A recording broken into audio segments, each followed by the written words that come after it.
afternoon, good evening, all of you. Thank you very much for joining. I'm Isolina from COLEAD, and we organize, as you know, this series, this innovation series with the Pan-African Farmers Organization.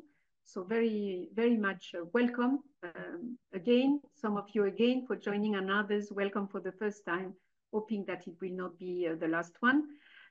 Today, as part of this series, we are doing the session number 19, and in a very exciting, actually, topic, which is the online agri-food marketplaces. And as always, discussing a bit what are the opportunities, also, of course, challenges, but the successes of some of the entrepreneurs that are with us today, and also from organizations that support the entrepreneurs.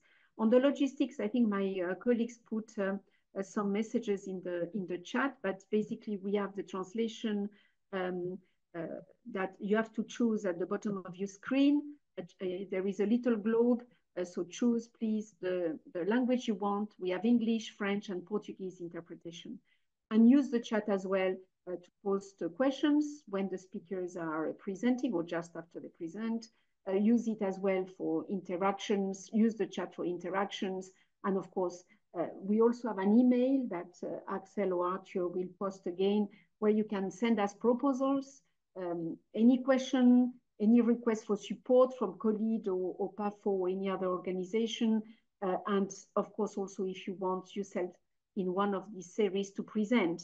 We have many of the speakers that just reach out to us saying, you know, I have a very interesting model, a business model, and I would like to present, and this has happened many times. So please do that, and also visit the Innovators blog, which is where we consolidate all the information of those sessions, including the one of today.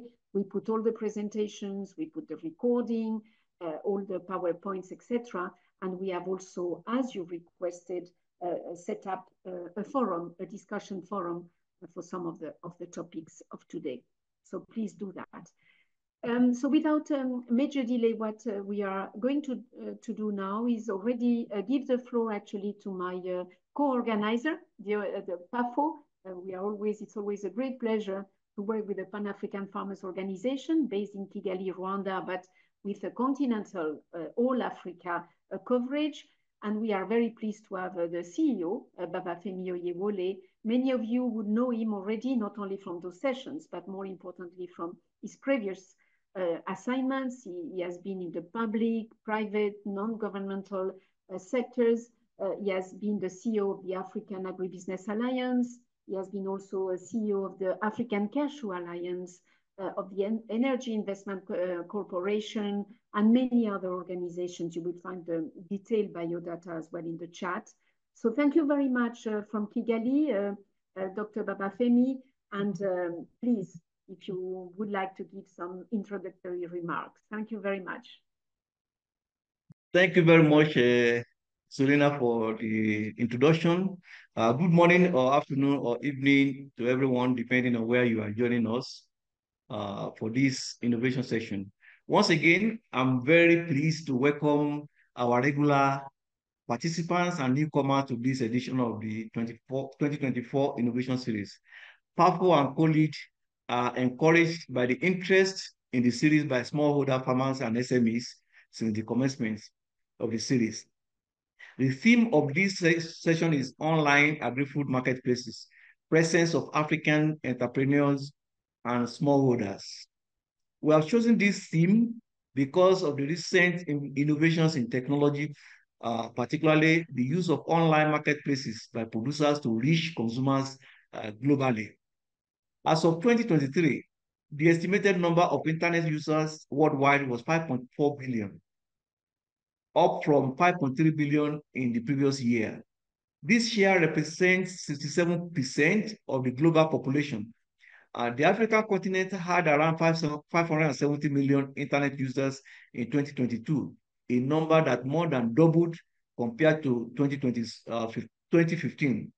However, according to the IT Facts and Figures 23 report, 37% of the African population had internet access in 2023. The driver of the rise in online marketplaces in recent years are the African young population, fast-growing cities and rapidly increasing middle class.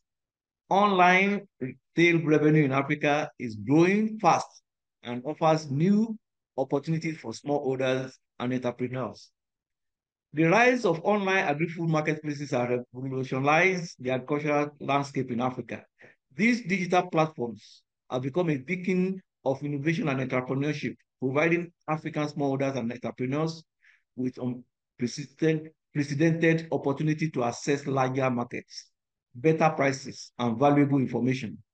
These marketplaces have seen a surge in popularity driven by the need to overcome traditional market barriers, such as limited access to buyers, price volatility, and the need to overcome and logistical challenges. Therefore, these online marketplaces are transforming the agri-food sector in Africa by connecting farmers to markets, increasing access to consumers, and improving the efficiency of the food supply chain.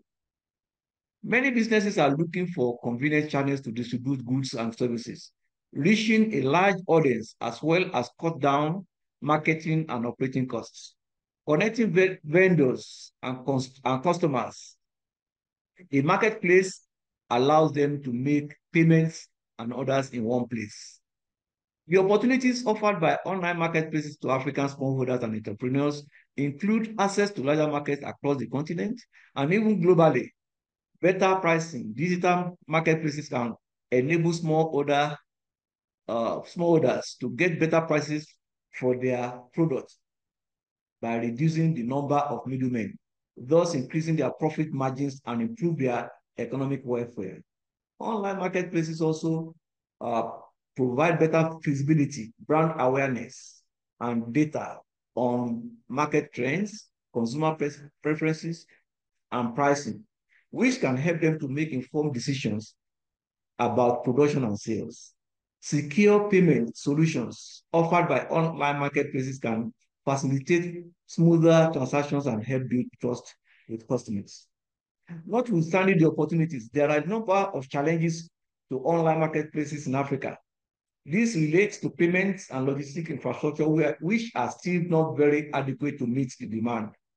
Payment capacities need to be strengthened to reduce reliance on cash on delivery models, considering the additional costs involved and delivery failures. Issues such as digital literacy, access to the internet, and the speed of the internet, and trust in online transactions still pose challenges to the full adoption of online marketplaces. Creating an enabling e-commerce ecosystem requires changes in public policy and business practices to improve the digital and trading infrastructures, facilitate digital payments, and establish appropriate legal and regulatory frameworks for online transactions and security. To conclude, I look forward to the active participation of all of you so that you can benefit from the experience and expertise of the speakers and discussants of today's theme.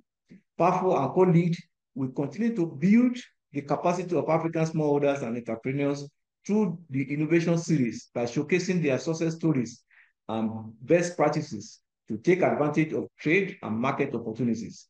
I wish you all a productive session today. Thank you for listening.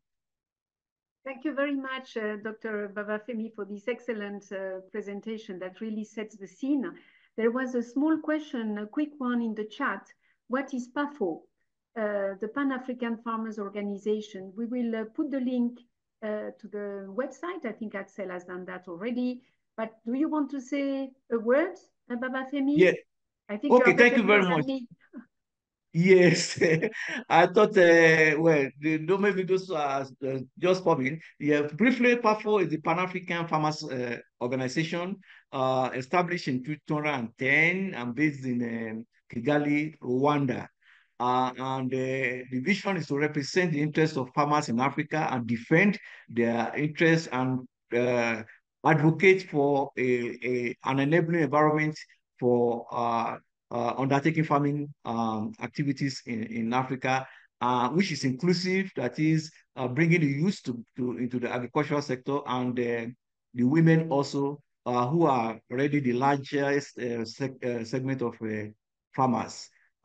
We have 4 pillars in our strategy. One is strong PAFO, that is to capacitate farmers organizations in Africa to be able to undertake advocacy and defend the interests of their members.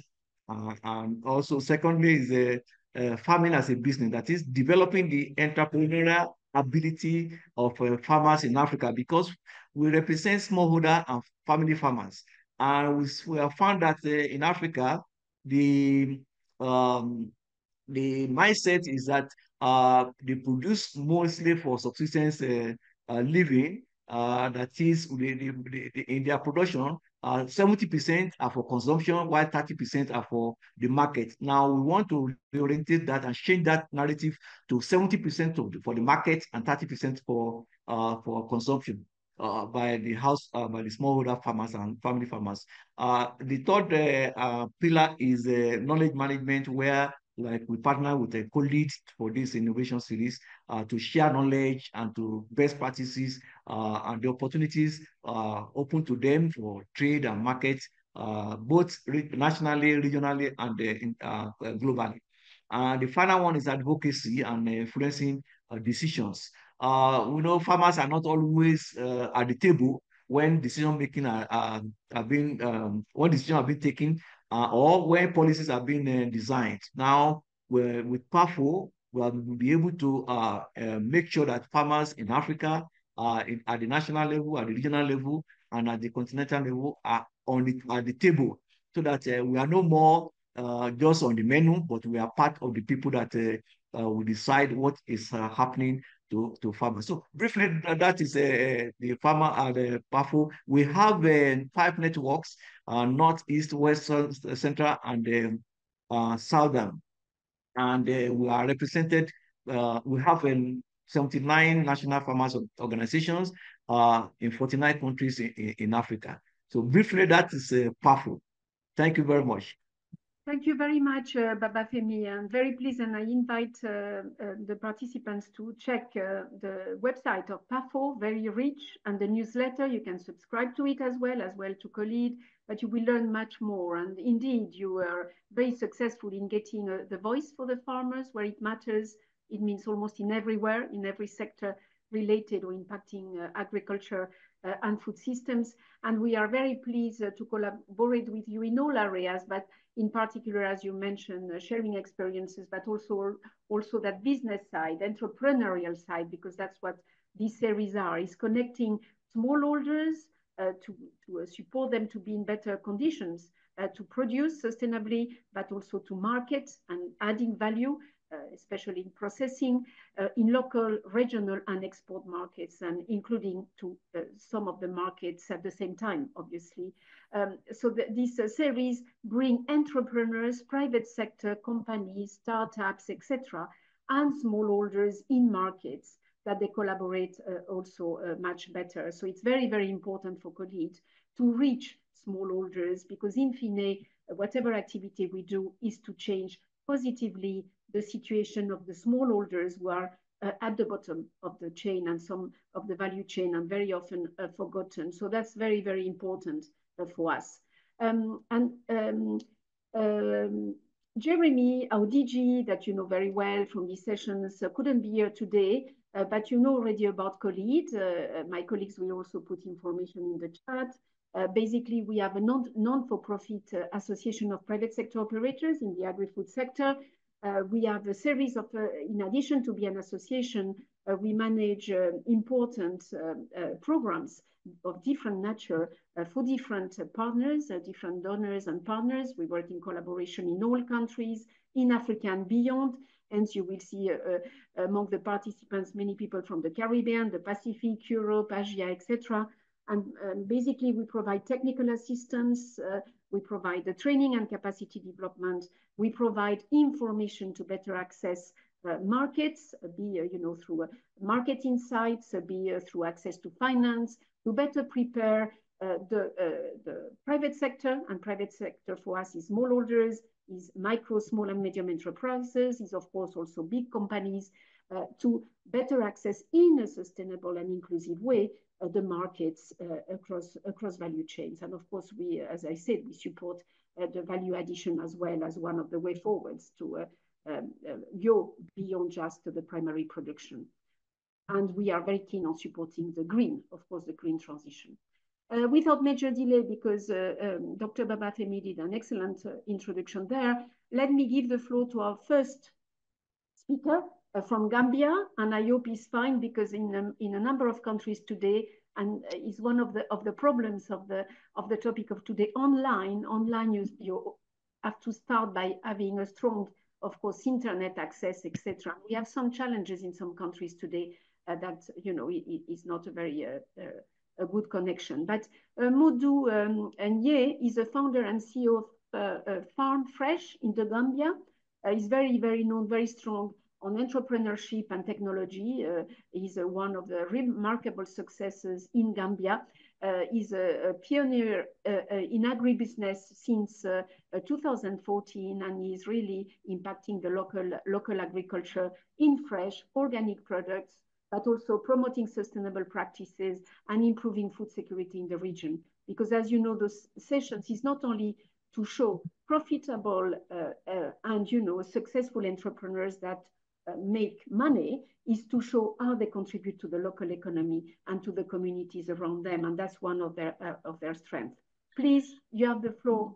Thanking you very much from the Gambia, and hoping the internet is better. Please. Good afternoon, everyone. Thank you so much for inviting me. And it's a pleasure to be here.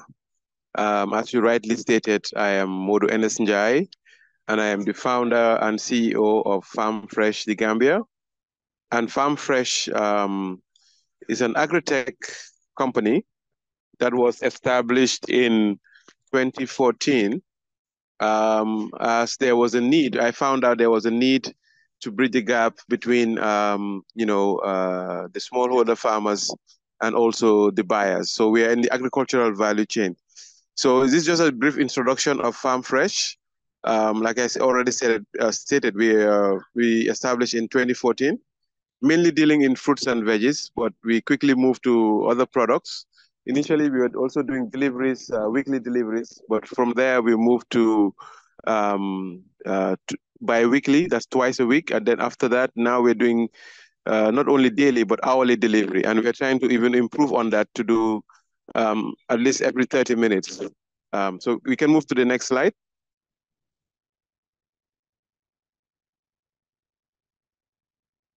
Yes, so, and we are into different aspects of agriculture. We are not only for profit making, we are also concerned about community development. We have community development initiatives. Even though we are self-funded, you know, we try to contribute in our little way to make an impact, you know, social impact. We see ourselves as social entrepreneurs, not just profit making. You know, this is what we believe is going to make things more sustainable in Africa. That is giving back and empowering the communities, the local communities, sharing the little that we know in terms of technology and skills, you know, to our you know, community members. And we also believe in sustainable agriculture practices. So we try to protect the environment and things of that nature. Okay. As well as economic empowerment. That's really important that those in agriculture need to be economically empowered, especially women, you know, because this is lacking in many parts of Africa. Okay, let's move on to the next slide. I have a lot of slides, but I'm going to go quickly through. I'll skip some of them, but let's move to the next slide. Yes, I'm using my mobile phone, so struggling a little bit to zoom in and zoom out. So we're dealing directly with local farmers, you know, and we found out that there's a need or there's a gap in the value chain, and they often have a difficulty in finding access to markets. So this is what prompted us to establish Farm Fresh in the first place, because they are left at the mercy of middlemen, unscrupulous. Some people can see us as middlemen, but we are very transparent and we believe in fair trade practices. So we believe in partnering with farmers and offering them fair trade prices, and also marketing and selling their products online, and also delivering the products. So we're in the logistics value chain, if you want to put it that way. We also like to promote health and nutrition. So in addition to making profit, we also launch a YouTube series called You Are What You Eat. If you search for Farm Fresh Gambia, You Are What You Eat, you will see the YouTube series which we just launched. And basically to promote the aspect of eating healthy. So we talk about the different aspects, vegetables and their health benefits, the nutritional values. We give out recipes on healthy way of preparing food, because in Africa we grow a lot of vegetables, but a lot of it is overcooked. So which means you lose the nutritional value. And we also believe that a healthy nation is a wealthy nation. If we are able to educate our people to eat healthy, that means they will live longer and they'll be able to get more work done, whether it is business, whether it's office work. This is something that we believe in. Yeah, can we move to the next slide?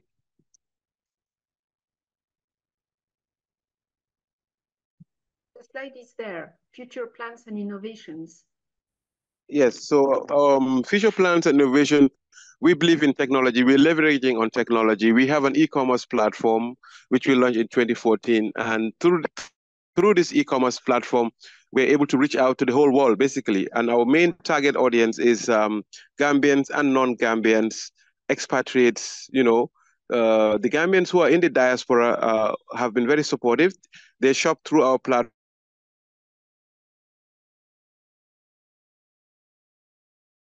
I think we have a connection. Platform to remit food instead of remitting only money, which is fine, but of the Can you hear me? Yes, now, yes. Go on, please, go on. We lost you, but it was very short. Go on.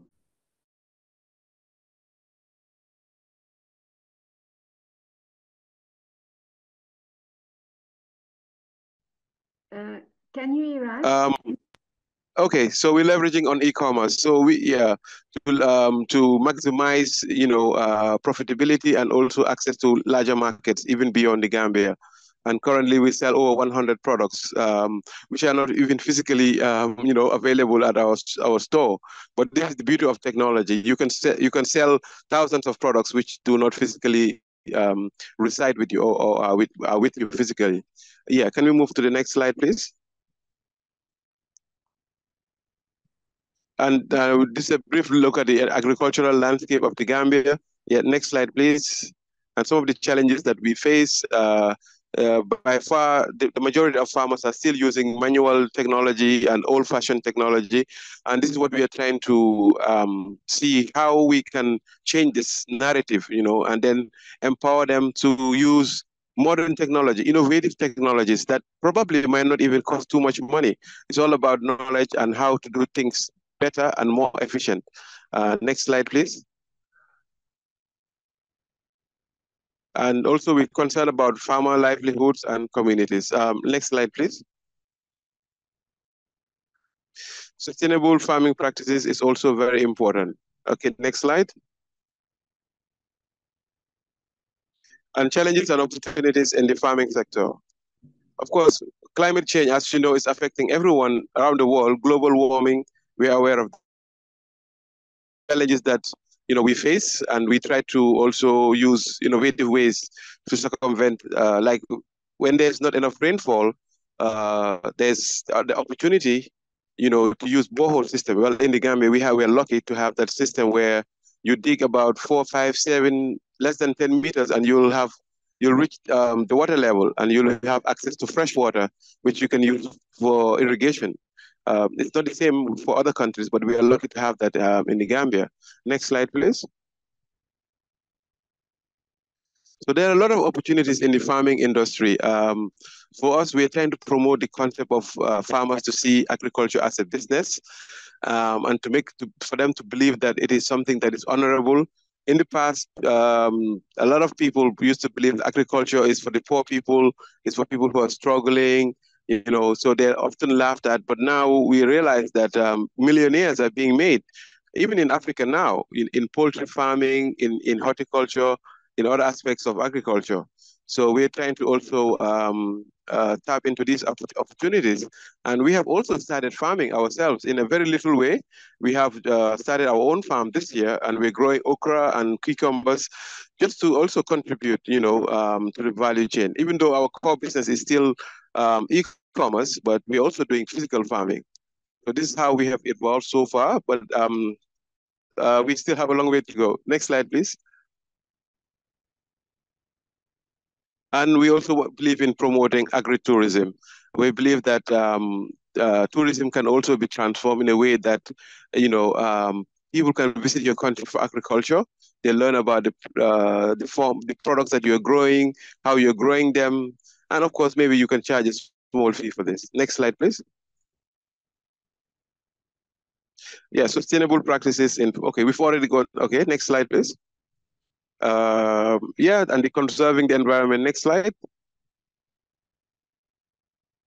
Community empowerment, I've touched on that. Next slide. Yeah, quality assurance is very important. It's central to our business to make sure that all the products that we offer to our clients are of the highest standard and adhere to the, the quality assurance standards of our country. Next slide. And we believe in innovation and technology. Next slide. Market access and fair trade. I've already mentioned that. We believe in fair trade pricing. Next slide. Next slide. Next slide. Next slide. Perhaps if you go to the platform to explain the, yeah. Mm-hmm. Yeah, so I was running out of time, so I couldn't go to the platform. But if you are able to have access, just open the browser and type www.farmfresh.gm. It's going to load our platform, so you have a quick look at it before I wrap up. It's www.farmfresh.gm. You can open any browser. Yeah, that's it. Yeah, www.farmfresh.gm. Perfect. So this is our platform, and it's mobile friendly. Initially, we had it as a mobile app, but we had some challenges with that. So we've currently gone back to the web-based platform, but it's also mobile friendly. If you click on shop, you'll see a lot of products. You can scroll down to see some of the products that we are selling. Fruits, veggies, and we've included other cereals, local cereals, avocado, banana. And this is also real time. You can add to cart, you can shop, you can check out, and we've integrated PayPal.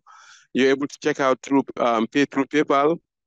Even though PayPal doesn't work through Gambia, but we found a way around where we have to send. It's connected to another account in Europe, and that person would remit us the money. It's not the best way, but it's a solution. And we believe in finding solutions to problems. So whenever there's a problem, we have to find a way to solve it. And very soon, we're going to integrate with other payment platforms locally in the Gambia. We've got some fintech companies that we're going to work with. One is called Table Pay, and the other one is called Kashma. And also the Central Bank of the Gambia has also recently launched a WebPay API, whereby they're going to give this API to all those doing e-commerce in the Gambia. And then all you need to do is integrate it on your platform, and you'll be able to offer a payment gateway to all the banks in the Gambia. So anyone who's shopping will have the opportunity to pay locally through any of the bank, the bank of their choice. So without taking much of your time, I don't know how much time I have spent. I would like to end the presentation here and to say that we have a long way to go, but we believe in empowering smallholder farmers, in sharing knowledge, and because this is the only way that we can grow together. We also registered FarmFresh in Kigali. We've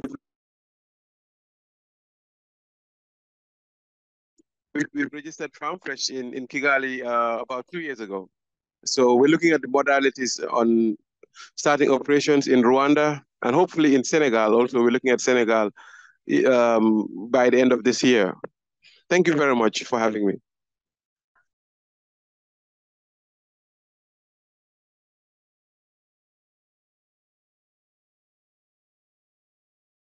Isolina, you're muted.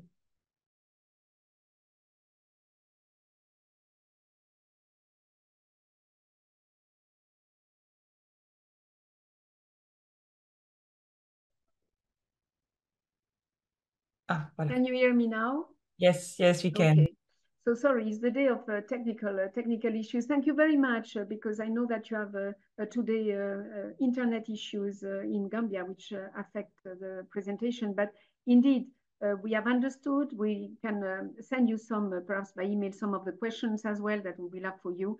And thank you very much for also highlighting every component around that, e-commerce and online marketplaces is not just to put things online and to sell, because that would be a technology driven.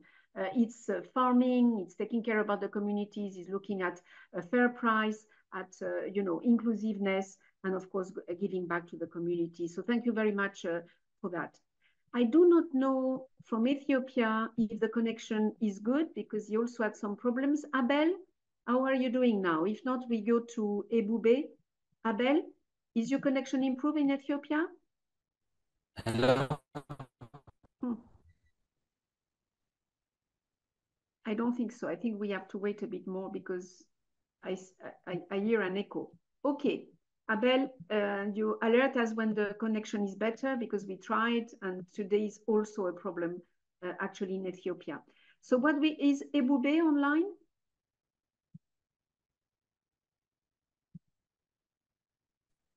Ebube, so yes, I see you. Yes, good morning. Thank you very much. Nigeria, we go to Nigeria, founder and CEO of Akah Wholesome Foods Limited, and an agro-processing company as well that manufactures, you are going to tell everything about it, but natural, allergen-free beverage powders and other kind of food nutrient-dense crops, all grown in Africa, so also local products. Your background comes from very big companies, I mean, auditing and professional firms, including tax advisory services and so on. But you are very, very committed to agriculture, and as the previous speakers were saying, to modernize that part and attract the segment that thinks that agriculture is, a low pay and not a nice job. So you demonstrate the opposite. Ebube, please welcome. Go ahead. Thank you. Okay. Are you sharing my presentation, or I should share from my end? As you want. Axel can happily help you, or you do it. Okay, let me open it up and share. So I encourage the participants to put any questions. I see already some that we can pass them to the speakers, and we get it at the end of the session, the key ones. So please do not hesitate to do that when the speakers are presenting. Okay, the screen has already been shared, right? Yes, but perhaps if you put it in full screen. Okay, go on.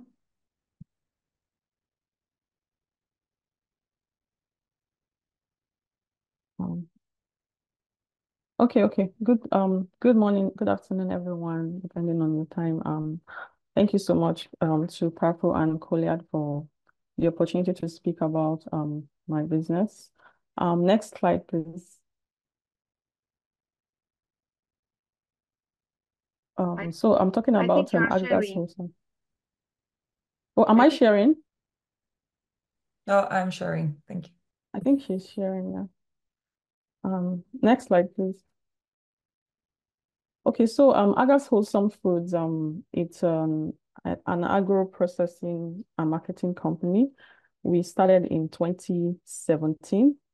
I think some part of my slides are cut off. I don't know if it's just from here. Can I share from my end, please? Yes, please go ahead. Okay.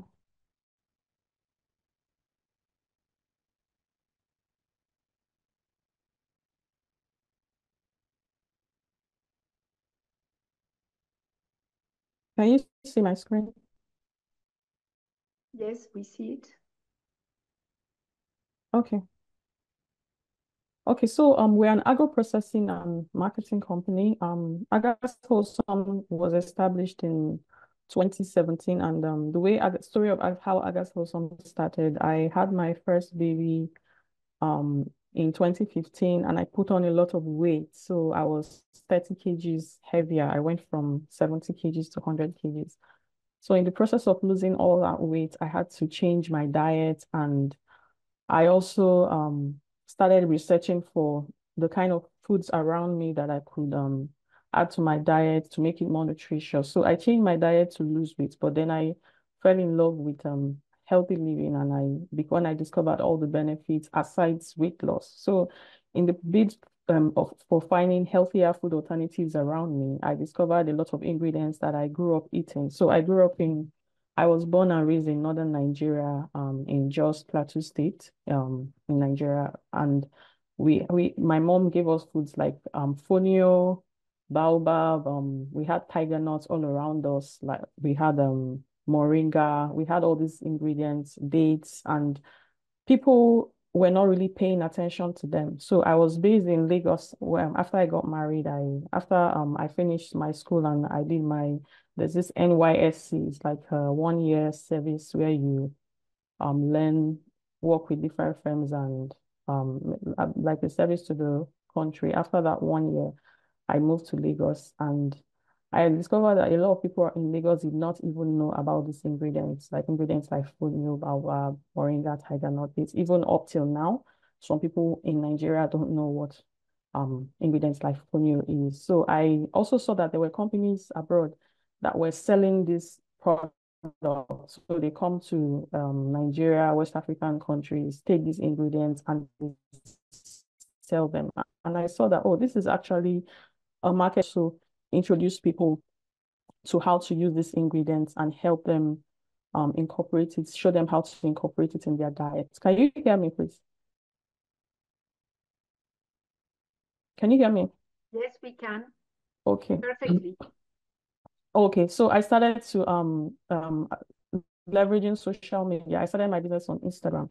I started to educate people. That was as far back as 2017. I started to post about these ingredients, share the benefits, show people how to use them. And then I had to look for aggregators in northern Nigeria. So I didn't have a factory when we started. So I had to look for a big factory in Jos where we could process our raw materials. And then I also had to most of these aggregators have a connection to farmers. I had to look for the ones that had direct access to farmers that grew using organic farming methods, right? So because I was not in Jos, and I was not willing, it wasn't cost effective for me to go to Jos and look for farmers. So I had to partner with aggregators in northern Nigeria to help us get these ingredients, and then we move it to the bulk processing facility where they process to powders and send to us in Lagos. So in the process of educating people and all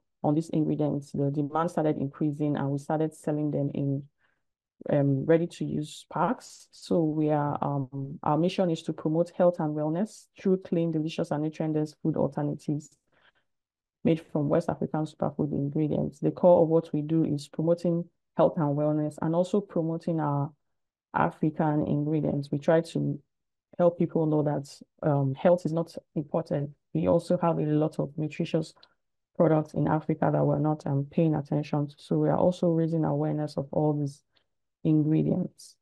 We're currently a team of 13 full-time staff. We also have 3 outsourced services: our accounting, our HR, and our web developer. About me, I'm a certified food handler and certified health coach. I formulated all our blends, and I also develop recipes. I love to share recipes with people. That's why for a lot of our products, we have recipe books that we give to customers, because most of these ingredients are new to them. So it makes it easy for them to use it. I've been selling on Instagram for 7 years now. So I can call myself a social media marketing expert to kind of know what works and what doesn't work. I also run all the ads, all the Facebook and Instagram ads. I'll get to that in the next slide.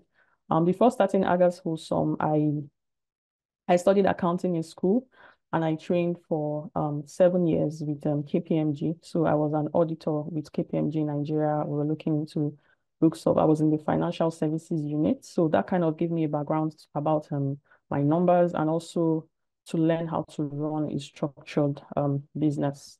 I'm also a wife and a mom of 3 lovely girls. to our products. So we have different product categories. We have our seasoning powders. Our seasoning powders, we market them as a healthier alternative to seasoning cubes, which they are. They are low in sodium and they are MSG free. So we have a lot of customers that are looking to change their diet because the doctor has told them you need to reduce your salt intake. You need to stop using seasoning cubes, especially people that have high blood pressure. So we have a lot of customers that do not have health conditions, but they are going preventive. These days, people are taking food as medicine. So we market the blends as a healthy alternative to seasoning cubes, which they are, and we have excellent reviews for our seasoning powders. I also all the products we sell, I use them at home for my family. So one thing about me is I would never sell something that I cannot use for my family. So the quality of our products is what has really helped us to grow so far, because when you have this kind of products, you want people to buy once and then they come back to buy again. You don't want them to buy once and then they come back with complaints. So we have to ensure that we're working with select farmers that are giving us the quality of ingredients that we need. Most our blends are made with local spices like curry, thyme, ginger, garlic, uziza, and the rest. We have this combo. This is a seasoning, everyday seasoning. This is our seasoning combo. It comes with a recipe book. So if you buy the spices and you're not sure how to use them, because some of these spices like vegetable stock powder, baobab ranch is new to some people. So we have a recipe book that helps them to use it. That's for our seasoning powders. Then we have our beverage powders. We have we use ingredients like fonio, date choco is a blend of cocoa and date powder. It's a healthy alternative to the regular choco beverage powder. We have tiger powder mix. This is tiger flour and dates, which we sell as a dairy-free plant-based milk powder. We have date powder, it's a healthy sweetener. We have baobab sweetener, which is a blend of baobab and dates. Then we have fonio grain and fonio flour. So we have this, then we have a couple of customers that their children have gluten and dairy allergies, right? So they buy this. We also have customers that their children do not have allergies, but they are looking for healthier options to feed their children. They also buy this is also great for adults as well. So we communicate that, and they are nutrient dense as well. And they are all sweetened with dates. There's no refined sugar. Then we have our natural immune boosters, and we have baobab, we have moringa powder. We have immunity boost mix, which is a blend of turmeric, black pepper, cayenne pepper. So this is like a natural immune booster, and it also helps to relieve pain. Anti-inflammatory spices are all there. We have flax seeds, chia seeds. So we have some products that are not, the ingredients are not local to us, but because of demand, we added them. That's our flaxseed, chia seeds, and black seed, both the oil and the powder. For the black seed oil, we have an oil expeller that we use to extract the oil, and black seed is really very effective in managing a lot of health conditions. So we market it for that. Then we have real honey, which is also sourced locally. We have peanut oil. Our peanut oil is processed by women in northern Nigeria. It's like the authentic peanut. A lot of people, because our customers grew up using this, and they've been looking for a very good quality peanut oil, which they've not been able to find. So this is really a good option for them. So all our products are 100% natural. They do not contain additives or preservatives. They are all plant-based except for super delish and raw honey. Every other thing we sell is plant-based. So we ensure to include all these, and they're all gluten and dairy free. We ensure to include all these keywords when we are marketing the products to customers. For our business model, I think I've touched on that, but I'm just going to talk about the other parts that I didn't touch on. So we have a partnership with aggregators in northern Nigeria who source most of our raw materials. For some of our raw materials, we source directly from Western Nigeria, but we have sorry, please. But we have partnership with aggregators who source our raw materials from smallholder farmers in northern Nigeria. We also have partnership with a bulk processing facility in northern Nigeria that processes our raw materials to powder. So because we do not have we do not think it's cost effective for us to be processing the raw materials from scratch, blending it, packaging it. So we outsource some of that process, and then we focus on coming up with the product formulations, mixing the powders, packaging the product even for some products that are single ingredient products, we package and process in our facility in Lagos, Nigeria. For something like black seed oil, we also extract the oil ourselves, and then we focus on marketing and distribution as well. Our online marketplaces, we have an e-commerce website, agahwholesome.com. Normally, Nigerians do not like buying from websites on normal. It's difficult for them to just go on the website and buy. They like to chat, right? So we have social media, we have Instagram and WhatsApp, where we use to drive traffic to the website. We also do a lot of direct sales on Instagram direct message. So we ask people to send us a DM. Instagram is our biggest sales channel. We make more sales on Instagram than on the website. But the people that buy from the website are people that found us from our Instagram, maybe they read testimonials and then they decided to buy. They are now convinced, right? Because a lot of people have been scammed online. So Nigerians have trust issues with buying online. So we build that trust using social media, Instagram. Some prefer to buy on WhatsApp. Even on our website, we have a button that leads to WhatsApp, so that if you want to be sure that you are chatting with a legit company, you reach out to us there. So we use social media to build trust, to build authority, educating customers about the benefits of our products, sharing recipes, sharing testimonials, and then driving people to the website. Then some people will come into the Instagram DM and buy there as well.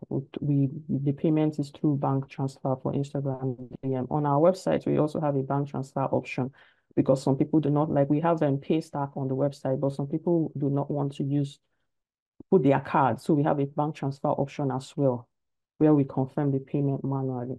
Then we also sell on Jumia, but we have just one product there for now. We are still talking to them and trying to get all the other products there. So we sell on Jumia and we pay for they have ads on that platform.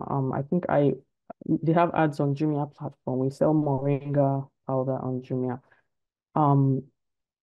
For our e-commerce website and our Instagram, we invest in a lot of Facebook and Instagram ads to get people to reach our target market, people that are interested in health and wellness, that are interested in natural products. Most of our customers are women, so most times we target women. Sometimes we target for the men we to buy the immune boosters, but for the other products, it's mostly women. So depending on the product categories we are promoting, we target we ensure that we put in the target audience. The good thing about Facebook and Instagram ads is that you can break down the target audience based on their gender, their age, their interest, and you reach the people that you want to. So it's a lot of money we spend on advertising, but the good thing is that we make it back. So we see it as an investment. We also have products that are stocked in supermarkets. We have about 2 supermarkets that have our products, and then we have individual distributors across different states.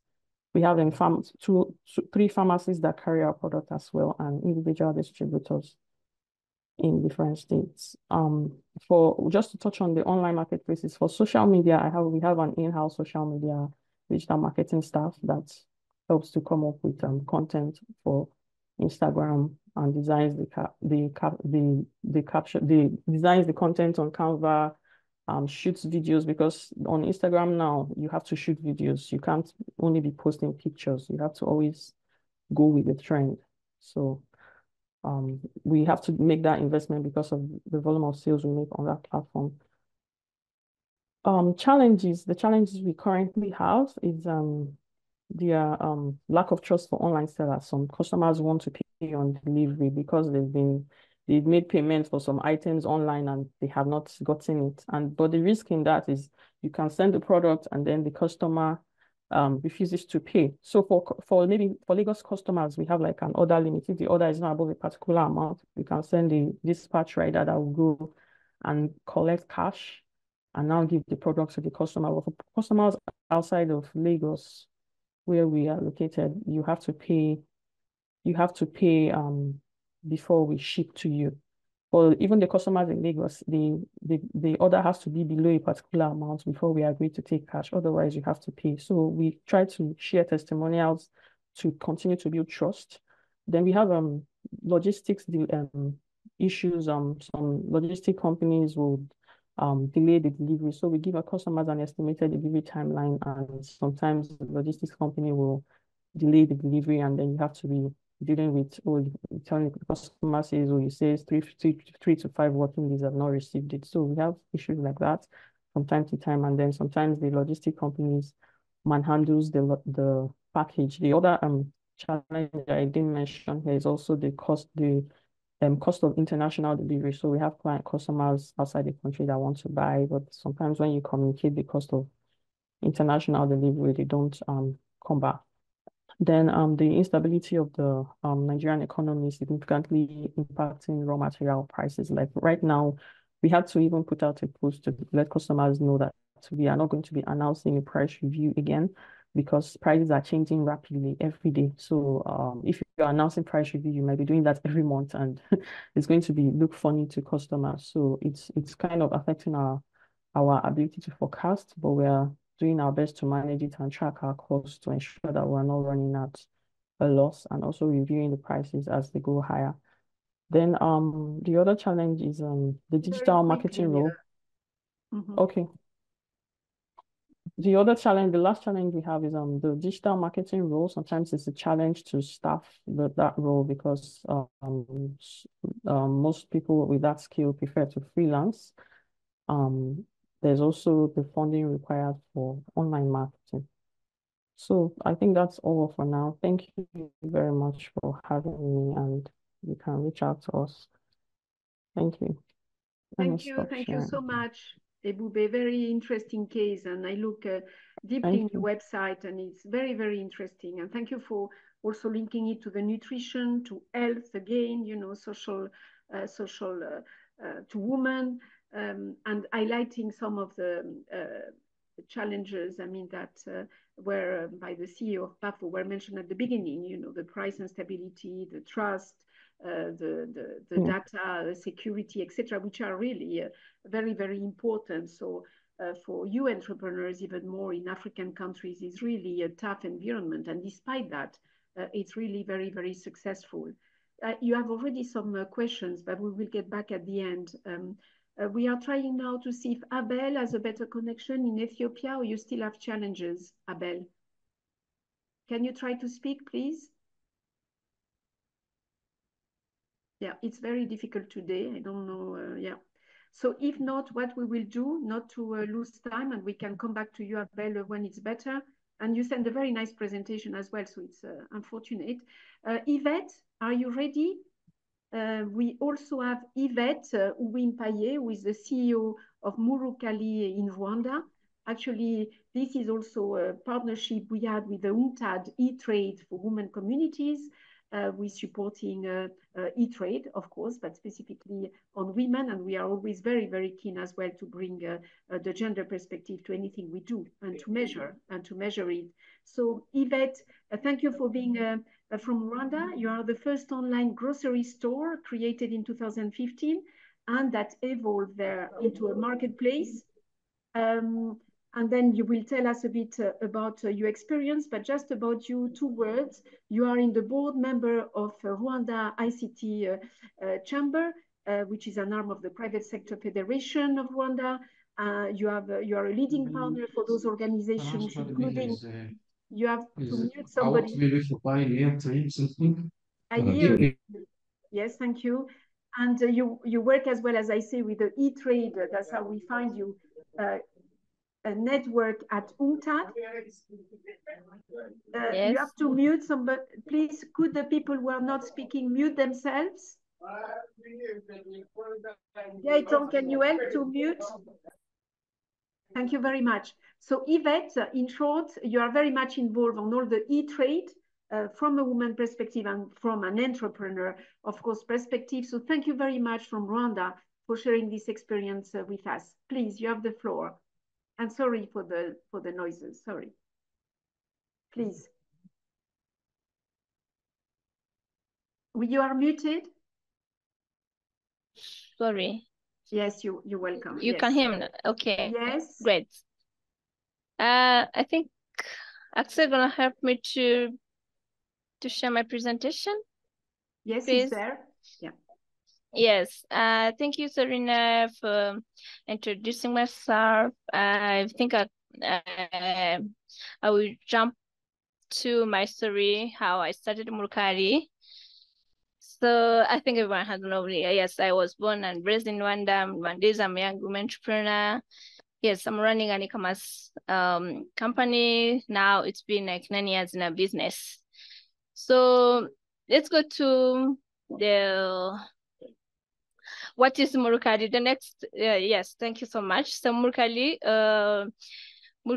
it's a Rwandan word that means in the backyard. In Rwandan culture, the backyard is used to be the place and the house where most things are stored. So where anyone can always go to grab what they need. It's a B2B and a B2C platform that connects market to online buyers all over the world. So our platform is known as a Kigali Online Market. We are located here in Kigali City Market, where we can access to a big number of suppliers. So that's where when we get our order, we go to different suppliers and pick goods and then sell to the customers. That's our business and that's how we work. We are based here in Rwanda, wherever we serve people over the world. So Murukali, next slide, please, Axel. Murukali started smaller from idea of making women's life more easier through their shopping assistance. So our platform has since expanded to serve people from all over the world. We serve various products, including groceries, office stationeries, electronics, and so many products. We have more than 6,000 products on our platform. We have a website and we have a mobile app, so people can use both devices to buy from us. So it offers a nice buying experience in Rwanda while empowering local businesses to access global markets. Next, thank you. Here's one of the picture artwork. Yes, as I mentioned, we first identified a gap in online grocery shopping in our country, and then we come up with a solution. We developed the e-commerce platform that makes it easier for vendors to sell and for customers to buy. E-commerce in general benefits both sides, because particularly in agri-food, imagine having an idea of making a product but lacking a way to access the market, because producing products is one thing and selling them is another. So before e-commerce, entrepreneurs in agribusiness in our country had only one option: distributing their products to different shops around the city and relying on the radio, TV for awareness. So however, with the internet and digital platform, it's easier now to create awareness for their product. So far you can produce items and start making money while without need to travel, moving around. So with e-commerce, you can reach customers globally, but for last, partnering with agri-food entrepreneurs contributing to the growth of business, but also to contribute to the growth of country's economy, as it flex distributions of goods. Yeah.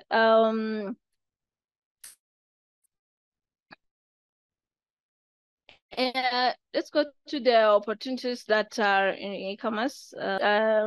Yes, if I may say, an opportunities that are in this kind of business, to agri-food entrepreneurs in Africa, e-commerce presents significant opportunities for everyone in a business, particularly to those involved in producing goods or adding value to them. Those in agri-food, you cannot afford to overlook e-commerce platform in your region, especially those that facilitate access to international markets. Because when you are all set, each part can focus on their strengths and so that you achieve better results. So it's crucial for all of us to think and to work together so that you can grow your business or also make a big profit together. Thank you. So let's go to the success stories and testimonials from one of the one of the entrepreneurs we work with. Reflecting on my 9 years of experience, we thank God we made it. Yes, we find fulfillment in supporting entrepreneurs and achieving financial success. Each day presents its unique story. So what we see here is truly amazing, with a promising future ahead.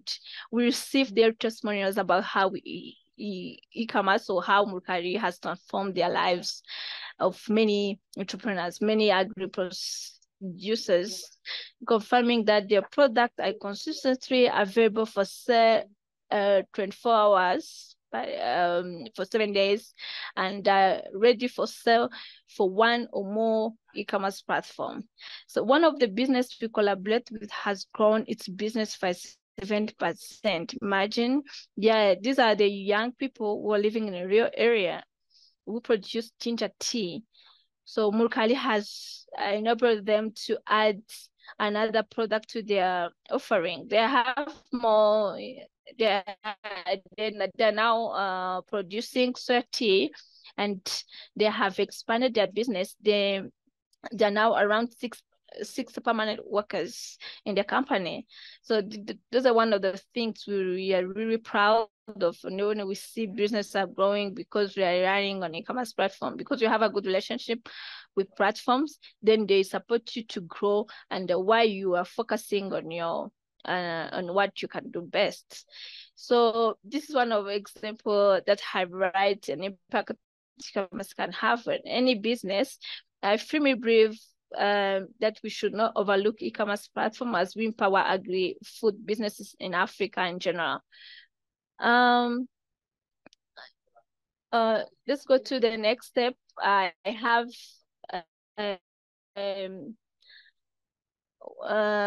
some tips that I would like to recommend. So, like any other business in the e-commerce industry in Africa, we face several challenges. So here is why I will recommend something we should look up for. Firstly, digital infrastructure. We urge to invest in powering internet connectivity and digital infrastructure across rural and urban areas to ensure reliable and high-speed internet access to all potential users. The next one is digital literacy. Implement educational programs and training initiatives, enhance digital literacy among entrepreneurs, smallholders, and consumers, empowering them to navigate e-commerce platform effectively. That will be crucial for them so that we help to grow their businesses. Another one is logistic and last mile delivery.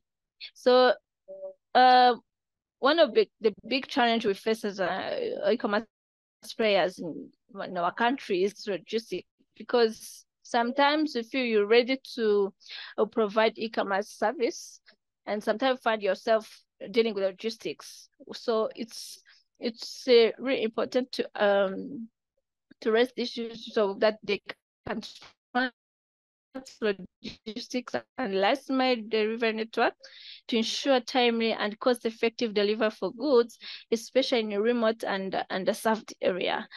This will help us, both of us, to grow our businesses. Another thing is to facilitate with the developed country, but also between an African country, but also it can facilitate also cross-border business with the developed countries, because it will help us to boost our businesses and so that so we can serve anyone, anywhere, and time. The last one is partnerships and collaborations. Foster partnership between e-commerce platform, financial institutions, technology providers, and the government agencies to create integrated solutions that address the specific challenge faced by Africa e-commerce ecosystem, like promising to grow our agri-food industry. So those are the things I should recommend while I'm talking to our part of e-commerce platform to agri-food in Africa. And the last slide is my team. I think it's my team who strive to make it easier to buy from Africa. So we have so far Murukali as a easy buy from Rwanda, and we are looking where you can expand to make it easier to buy from Africa, so they can connect people to buy from their home countries. Thank you so much. Thank you so much, Sarina. Thank you very much to you, Yvette, for the presentation. Very, very interesting, and for having reminded as well. Perhaps you can mute. I think it's coming also from your side, the background noise. Yes, no problem. All the challenges, but also, which means also the investments, we will come back to that, but need to be made, you know, on the literacy, on the infrastructure, again on the data, and of course the opportunities for the e-commerce in the context of the Africa Free Trade Agreement and the regional trade as well, which are immense, but provided that you know, some things are in place to facilitate it, and the right ecosystem and the incentives for a better environment for the entrepreneurs, especially for the small entrepreneurs, small and medium entrepreneurs. So very, very interesting. I see you have plenty of questions as well. I would like to check Abel connection. Sorry to get back to you, but are you in a position now to present? Can you listen to me? Yes, now it's good. So Abel Sileshi is in Ethiopia from HellooMarket. We will put the biodata that we don't lose too much time there. It's a very interesting online shopping platform as well. Please, I give you the floor before, in case you know your connection goes. Thank you. Go on, Abel. Okay. Is it clear now? It is Hello? clear. It is clear. I'm Okay. crossing fingers as well, and Axel is putting your PowerPoint. Please go ahead. Okay. So my name is Abel Sileshi. I'm a HellooMarket marketing officer. So HellooMarket is under a company called Belcash. So Belcash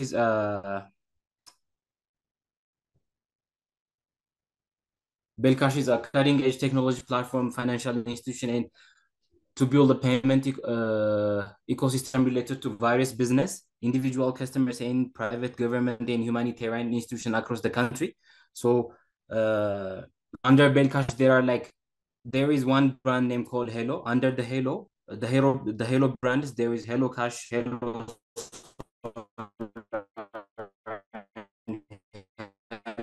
Market.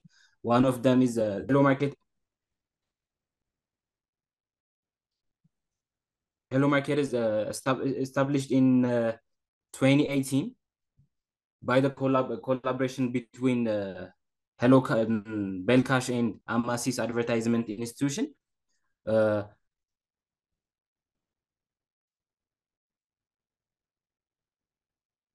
main point of establishing HellooMarket was to give access for the small and medium enterprise through the platform called Hello, by fully recognize the importance of having solid platform business operation to support building a national e-commerce platform to the ultimate goal for the SMEs.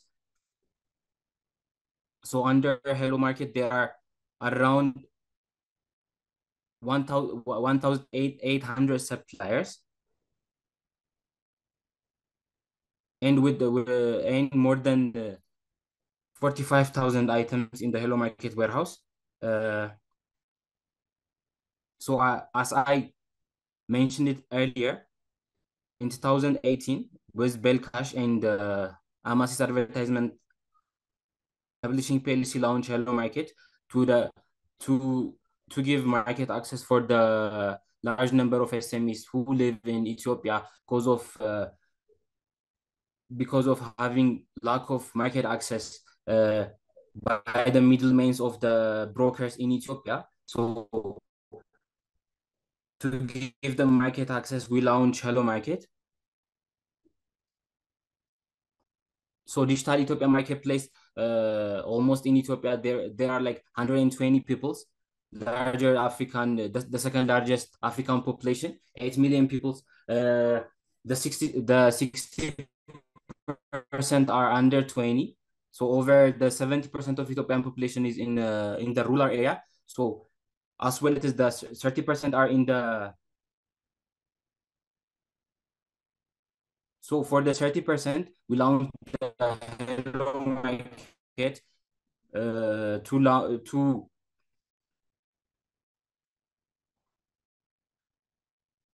for the SMEs to launch their products through our platforms, like through websites, through the social medias. So as in HellooMarket, we have two basic major establishment to achieve.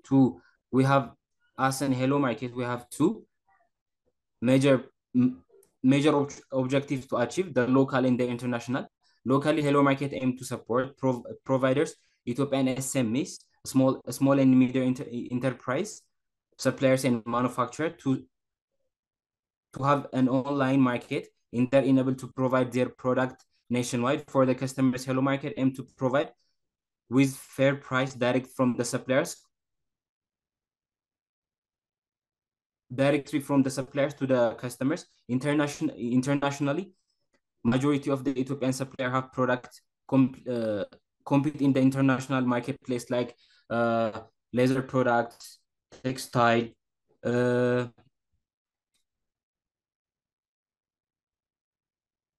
and garments. So when we segment it to the HellooMarket, who are the real customers of HellooMarket, when we segment it with an age, most of them are 18 to 45, while the majority are fall into the 80%, 80 to 30, which are mostly students and working class. In addition, for the age group, 16% customer are female. So 16% of are females, 40% are males. So HellooMarket ecosystem started, most HellooMarket customers are in the low and middle class status. They're due to the product of HellooMarket are fair price and affordable to the major of the working class. In addition, of average HellooMarket product fall into price range from 500 to 1,000 Ethiopian birr. So most of our suppliers produce best quality material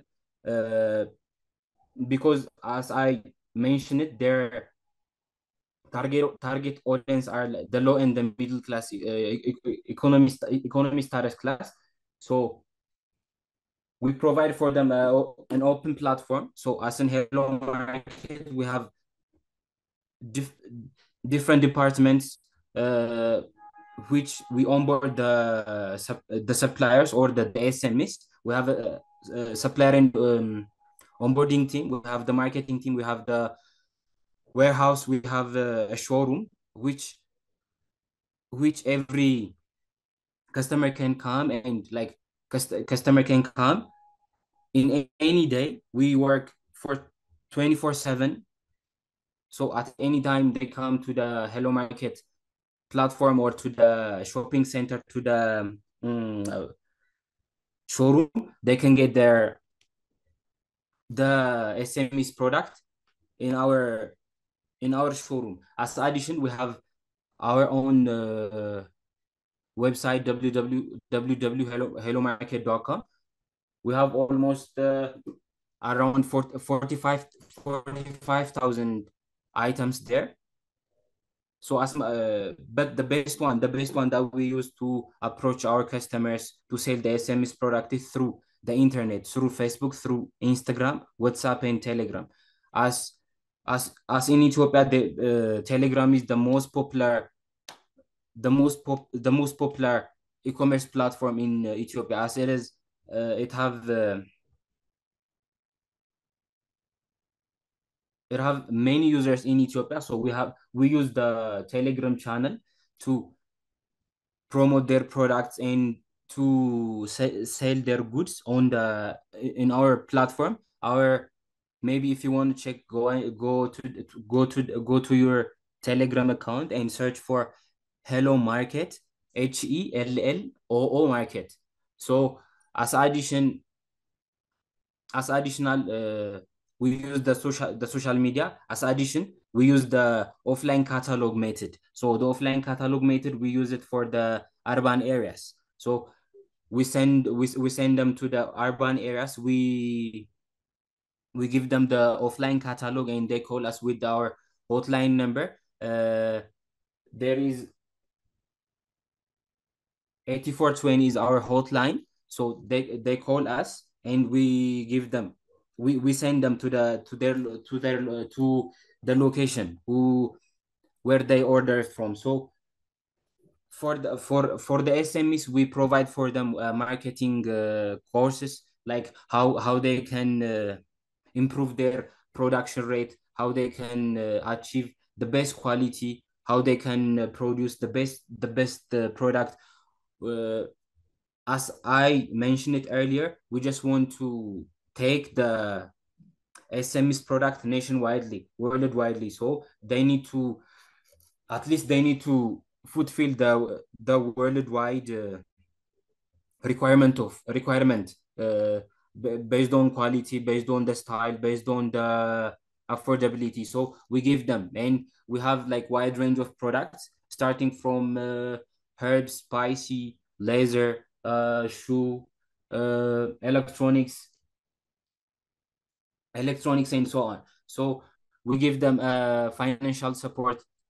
As I told you, Belcash have a financial institution called One Microfinance. So by linking them with them One Microfinance, we give them loan to improvise their production rate, product quality, and to make them more create and produce more products in HellooMarket.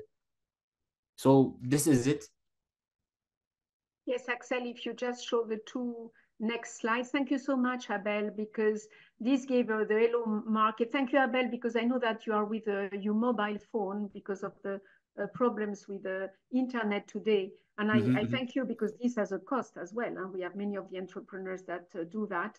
So it shows how keen they are to share their model.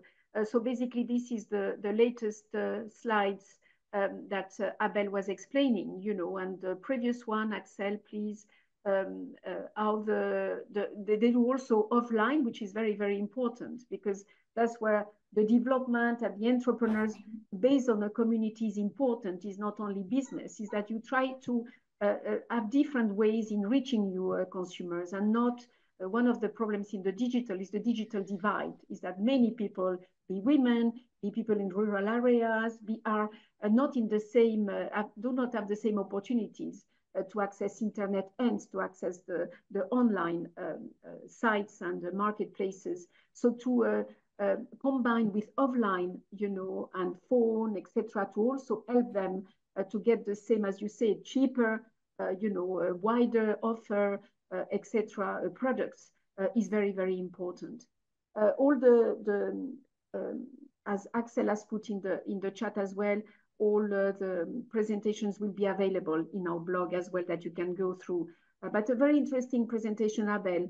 Thank you so much for having made it despite all these challenges. And we will get back to you for the questions. Okay, thank you. Okay. Thank you so much. So we had another, I should have said that at the beginning, but we had Baraka Chilenga from Kilimo Fresh Food, Africa, Tanzania.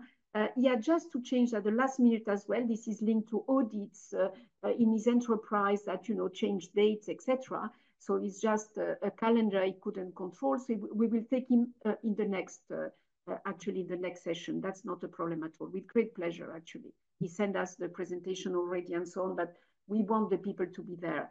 So our last speaker before the questions is Moses Owiny. Very grateful to have you as well. Thank you. Digital for development. I think you have some background noise. Perhaps check it in the meantime. Digital for development expert, D4D at the Belgian Development Agency.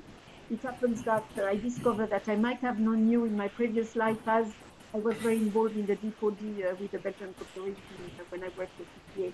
So you are an expert on the digitalization with Abel, with whom COLEAD collaborates in a number of areas with my colleagues. You are based in Kampala, Uganda. You have also been technical advisor, rural development advisor, and of course on digital with GIZ and GIZ Uganda in particular. So you are very much known, and you have written a lot and expertise on all the cybersecurity, the institutional capacity for the digital in the country, which is what the entrepreneurs have been highlighting as well, but not only in Uganda, as well in Central and Eastern Africa. So please, if you could make your insights in a maximum 10 minutes. I thank you very much, Moses, and welcome. Thank you. Thank you very much, Solina. My presentation is largely based on the experiences of how sustainable implementing digital entrepreneurship projects.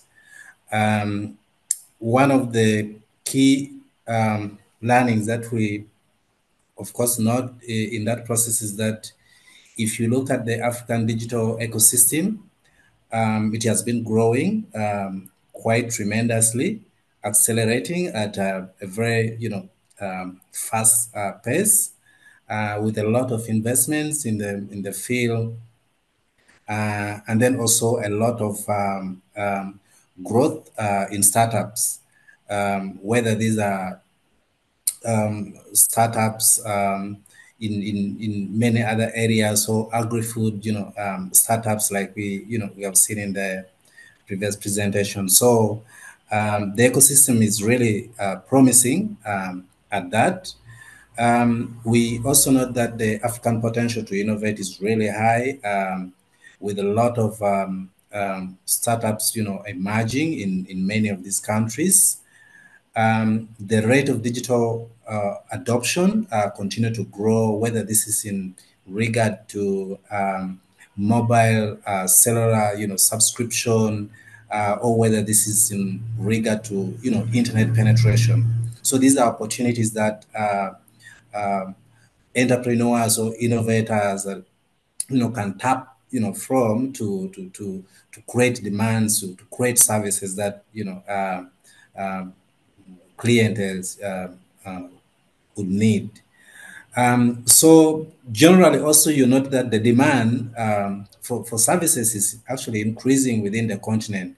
If you look at the presentation of Yvette, Abel, and I think Akah, the demand is there. Of course, there's need to leverage more and ensure that more people are getting into the digital economy using digital technology, but the demand is quite there, and there is really a very big potential for entrepreneurs in the African countries to tap from. Next slide. If you look at again online marketplaces from the presentation of Yvette, Abel, and Akah, and in many other African countries, it continues to grow. In Uganda, I have cited examples of how it is growing as well, and the demands are there. So the issue is that how do we get more of our people in society to contribute and participate in the digital economy, where they are taking advantage of these opportunities of marketplaces, so that we are able to create businesses, employ more people, generate income, and improve our livelihood. So great potential, great opportunities for African entrepreneurs that I see there. And of course, using digital marketing, for instance, create a lot of opportunities for African entrepreneurs to increase their customer base. And then there's low barrier to entry to business. You can start at any point in time, and you can also exit. I interact a lot over the past few months with entrepreneurs who tell me that how they are increasing their sales on WhatsApp, statuses, marketing, or via TikTok, where they advertise their products on TikTok. And then they get a lot of demands from their clients. So that is good. And then the other opportunities that you see, social media, taking really shape in many African countries. Many people are getting into social media, leveraging it for that own good. So these are opportunities that African entrepreneurs can leverage on and take advantage of to market their products and create demands and ensure that businesses their businesses are succeeding. Next. So this image, this picture is of very recent. I think 2 or 3 weeks ago, we invited entrepreneurs in parts of central region of Uganda and Albertine region, southwestern, to convert to talk about their experiences and share those experiences and lessons learned over the years, but also talked about digital entrepreneurship generally as one of the services that Enable in Uganda is currently offering. So we're visiting one of the stalls. These are, entrepreneurs who are, taking advantage of online marketplaces to create sales and make money online. Next. So in terms of challenges, you see that entrepreneurs tell us that of course, the cost of internet is high. I think also in many African countries, in Uganda, of course, I think it takes nearly maybe even 11% to 12% of a person's average income to purchase 1 GB of internet data. Now that is exorbitantly high, and not many people are able to afford to buy 1 GB of data, sacrifice that money beside other priorities to purchase data that would enable them to get into the online platform. And then we have a lot of cases. We had experiences, especially in Uganda here, but many African countries have also had trends of internet shutdown and network blockings. And this has, in a way, sort of stifled innovation, but also hindered the way with which African entrepreneurs can take advantage of new media, and these platforms to create businesses and create impact for their communities. In Uganda, for example, we have Facebook that is shut down for a very long time. The average users in Uganda, Facebook users in Uganda is about 1.8 million. But ever since shutdown, we have seen by 2023 nearly 650,000 Ugandans got offline Facebook, and yet it is one of the biggest social media platforms where entrepreneurs were using to market their products. And then the digital skills, like has already been mentioned earlier, is lacking. Not everyone is benefiting equally. The digital skill gap continue to widen among marginalized communities and women and stuff like that. So we need to work around that. From our experience also, we note that entrepreneurs does not only need the hard skills, the program management skills or the technical competence, but they also require soft skills to succeed in their businesses. Because, for example, they need to know how they can communicate effectively with their clients, with their customers, but they also need leadership skills, for example, to build and mobilize a team that can support them. So from our experiences, we think that entrepreneurs, when they combine both the hard, the technical, and then the soft skills, they can be very successful and they can take advantage. So these are challenges that we need to deal with. Most digital training happen in urban areas. It's a bit costly and normally in English. So the challenge is that how do you reach out to these other communities in rural areas that increasingly are, getting into most of them have mobile phones that, perhaps, they need to get into the digital economy using smartphones to be able to tap advantage from this platform. So we have a challenge to ensure that we scale our training opportunities to reach to underserved communities. Yes, next slide.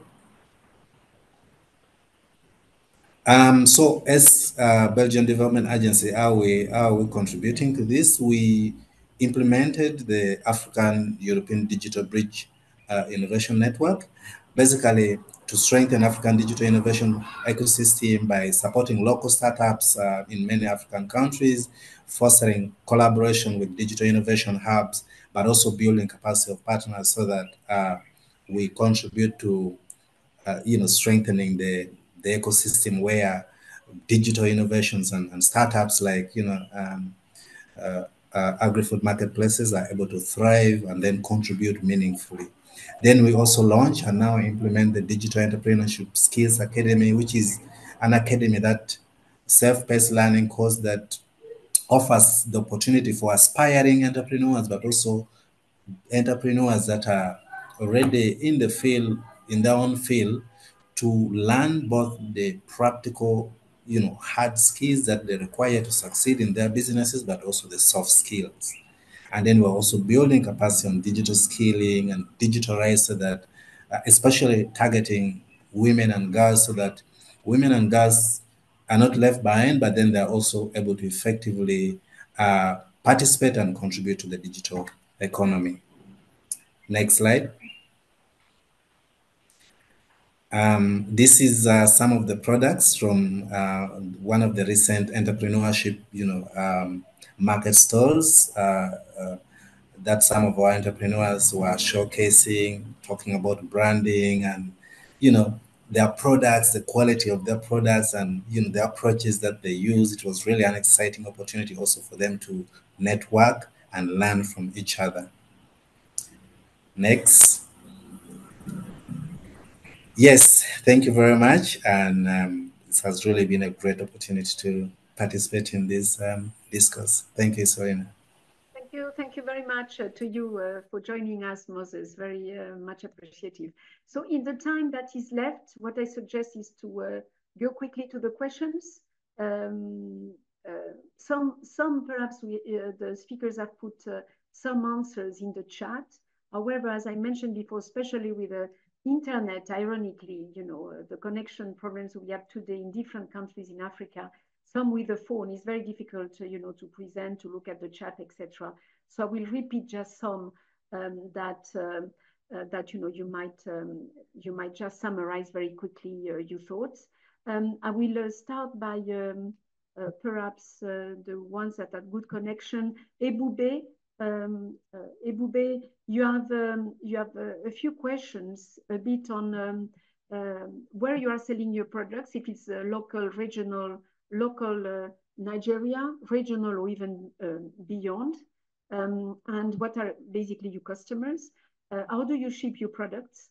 And what kind of eventually, when needed, certification do you have, especially for the labeling or certification, especially for the part of natural immune boosters? All this area related to health, and also is not only for you but for many of the speakers.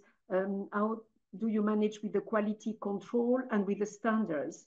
And finally, how do you return the products when or the customers return? What is the system in which the products that are not good or don't meet expectations are returned? And there was a quick one on the volume for moringa, because all your products are local, African. The sale volume for moringa. Ebube? Yes, thank you. I tried to note down. Please let me know if there's anyone I missed. Where we sell on our website and for our social media. We sell mostly in Nigeria for Agah's Wholesome of Nigeria. We recently launched operations in Canada, but it's still very new. Selling the product to the Canadian market, but for now, for Agah's Wholesome Nigeria, we sell mostly to Nigerians and Nigerians in diaspora. We ship to them, Nigerians in Nigeria, we ship using logistic companies that are operational in Nigeria, and then Nigerians in diaspora, we ship using logistic companies like DHL, there's Fed Logistics that we use, Top Ship. They usually ship to customers abroad. We try to use a logistic company that has all the rates inclusive, including duty and doorstep delivery, because we were using DHL before, but then after the customer pays and the product gets to the customer, DHL will now inform us that the customer still has to pay a duty charge, and then going back to the customer telling them they have to pay additional money. And there's no way we can estimate this cost at the point when we are shipping the product. So we currently use Top Ship there. I think is a tech delivery company in Nigeria where all the duty, everything is included in the fee that we give the customer. Well, majority of our sales is in Nigeria. In Nigeria, we have a lot of customers in Lagos, in Abuja, in Port Harcourt. We have customers in other states, but these 3 states are where we have major customers. Certification. So we have a couple of about 13 of our products are NAFDAC approved. We are still processing the registration for the rest of the product, but because the process takes quite long. There's a lot of bottlenecks involved in that process. So we are processing for the rest, but we have NAFDAC is like the food certification body in Nigeria, and then we are also FDA registered. Our facility is FDA registered for when we are exporting in commercial quantity to the US. Then for the health claims, most of these ingredients, there are scientific studies that have been done on them. So we usually reference scientific studies. For example, if we're saying baobab will help you control your blood sugar, there are scientific studies that have been done on them. And we've also tried this product with our customers who have these health conditions, and they're giving us the feedback that it has helped them. So we leverage both the scientific studies and the customer feedback to push the health benefits of the products.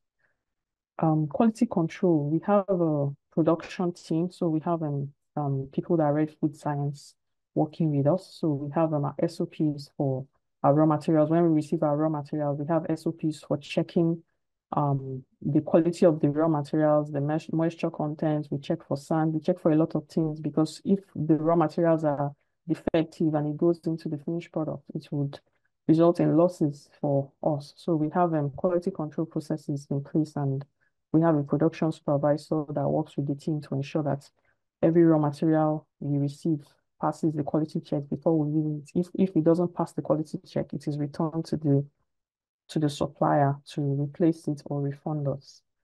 We also try to work with select suppliers so that we are not working with anybody out there. We have select people that process according to our quality specification. For returns, when the customer reaches out to complain, we usually send a delivery company to pick up what they have. If they are outside Lagos and the logistic cost will be a lot, we can choose to refund them or just send a replacement for what they complained for. But if it's somewhere we can reach easily, we send the dispatch company to get the product back to us, and then we check it to ensure that there is no issue, and then we also replace for the customer. Yeah, we keep a customer complaints tracker so that if we are able to track recurring issues, we have customer complaint tracker in Google Sheets, so that if we see that we are having the same complaint for a particular product, we know that there's an issue. So that's how we track it. Volume for moringa. For moringa on Jumia, I think we sell, it's not so much like that. On Jumia we sell about, let me see, about hundreds in a month of the 200 grams pack that we sell. Yeah, so but we sell moringa directly to customers as well. So let's say about hundreds in a month. That's what we currently do for moringa. Thank you. Thank you very much for the detailed responses and very clear. Yvette, you had actually everybody has appreciated all the presentations and the great businesses, so I don't get back to you. But how do you deliver was one of the questions to the customers all over the world. And also, do you guarantee the quality of the products to the final consumer? And of course, the one that we mentioned briefly, the opportunities you see on the regional trade, and especially, I think it's your background, and especially on the free trade agreement and, you know, the Eastern African in particular. Go on.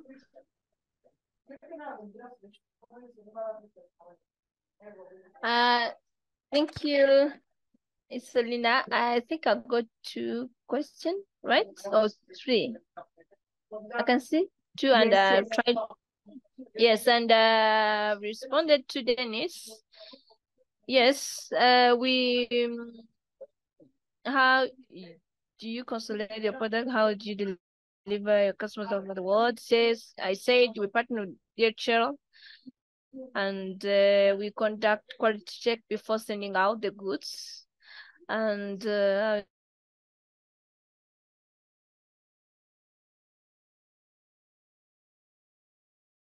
Yvette, are you still connected? I think there are issues of connection. do you consolidate your products? We are building so they can access to a big goods and bring and we prepare the orders and then send to our customers around Kigali, or DHL come to pick the order to go outside of Rwanda. For the second question, est-ce que la zone africaine de libre-échange n'a pas vu? Yes, ils ont fait, mais nous... There was a question on free trade agreements. Saying we also have challenges when sending cosmetic products, for instance, because some delivery services refuse sending products to certain countries.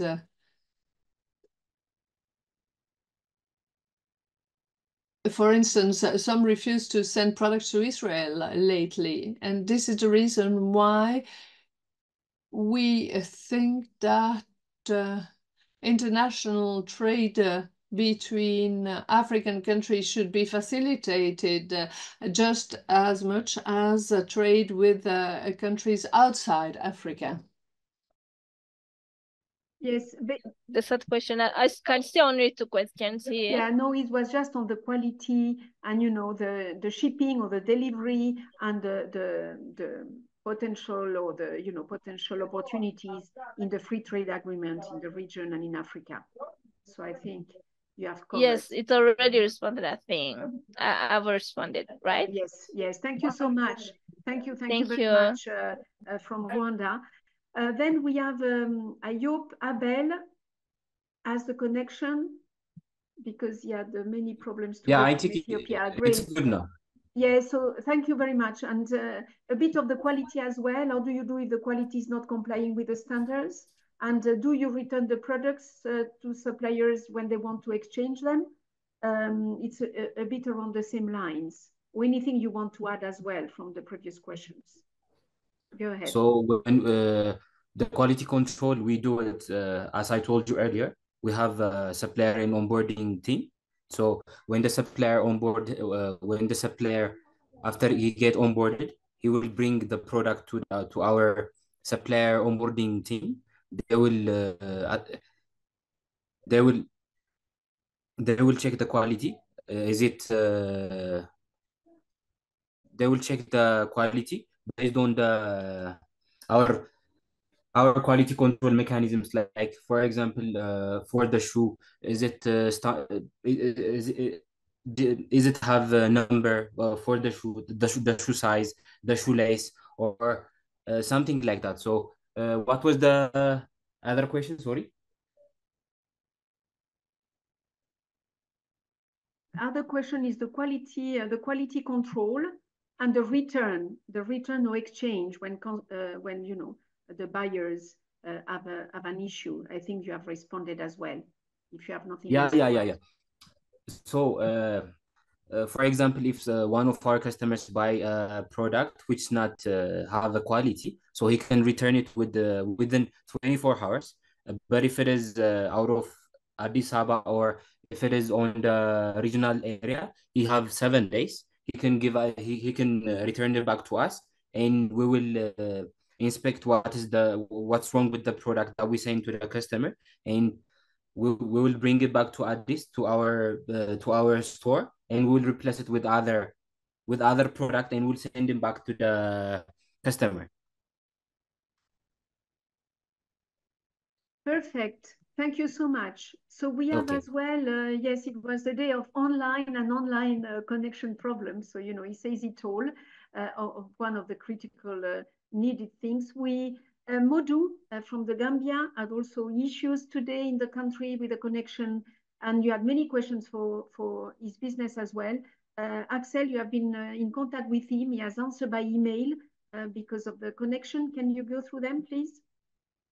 Yes, maybe in any case, Modou's presentation was very extensive in the presentation slide, and all this slide we will translate into French as well, and we will make them available on Agri Innovators. So I trust that everyone will be able to find the answer to their questions. But just as a short recap, the company is working with smallholder farmers, local ones. They are training them as well, and they're ensuring very strict food safety processes. They're also testing the products. The company puts a big importance on food traceability and transparency, and they also collect their customers' feedback. So in that way, they can continue produce what is demanded by the consumers. The company is looking to have more and more or to work with more and more producers to supply more consumers, and so they create also a lot of job opportunities for rural local producers. They're committed to fair trade with fair wages and capacity building and rural empowerment. Lastly, they're mentioned that they're venturing into agribusiness tourism, but this is to come. We didn't have any information yet to share about this. And yes, lastly, closer detail will be provided in the presentation that will be online. I'm checking if there is something else.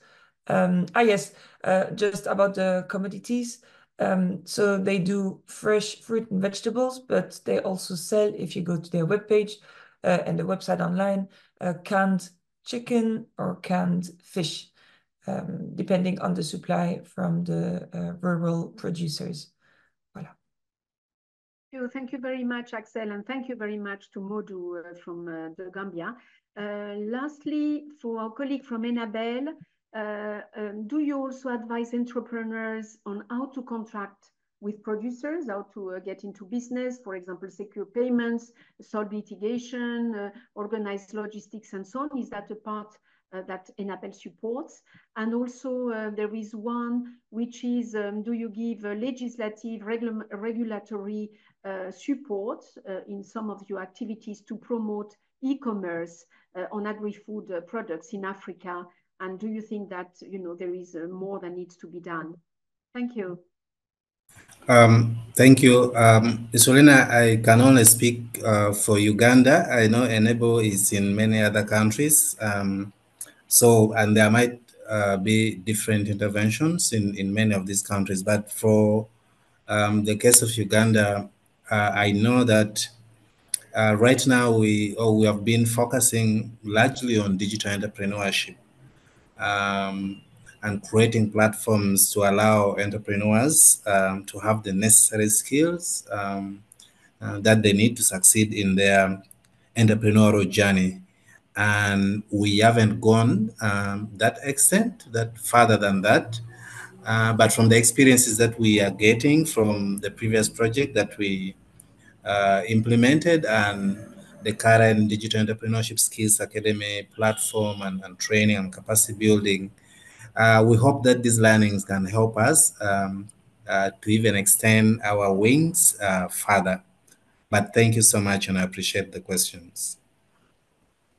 Thank you very much, Moses, and we can follow, of course, with the Enable colleagues, you know, in other countries or globally on an important program, the D4D, among others, as I said, that I was involved in the past.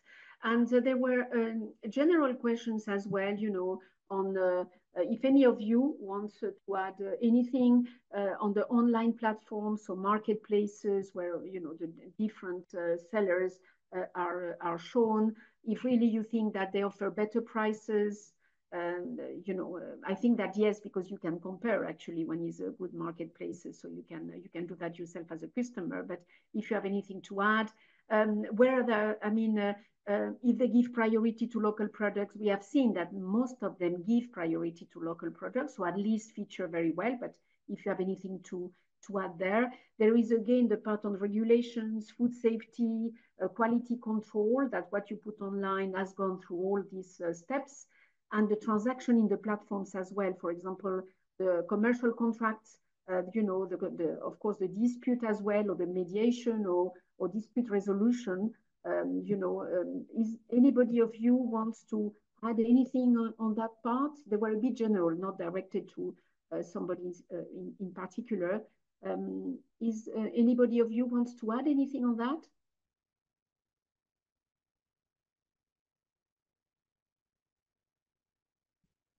Okay, so I take, if you don't open your micro, I take that we can, anyway, it's an whole area of work that we will, the more we do on e-commerce and electronic platforms and online marketplaces, the more we will dig into. Pauline Bourou, I don't know who you are, but you say that you have to add something there. Perhaps we can open the micro. We cannot do that because we have too many participants, and thank you to the almost 500 registered. But Pauline Bourou? Yes, Pauline, who are you and what do you have to add on this specific part? Oh, Pauline, you would need to open your mic. Because you are a participant, so I don't know all the profiles. Okay, Pauline. She's been granted now the right to speak, but her microphone is turned off. Yeah, so when you come in, just open your micro because we cannot do anything more, just to give you the floor as requested. So if no other speakers want to add on that, there were all a part of questions, but Dr.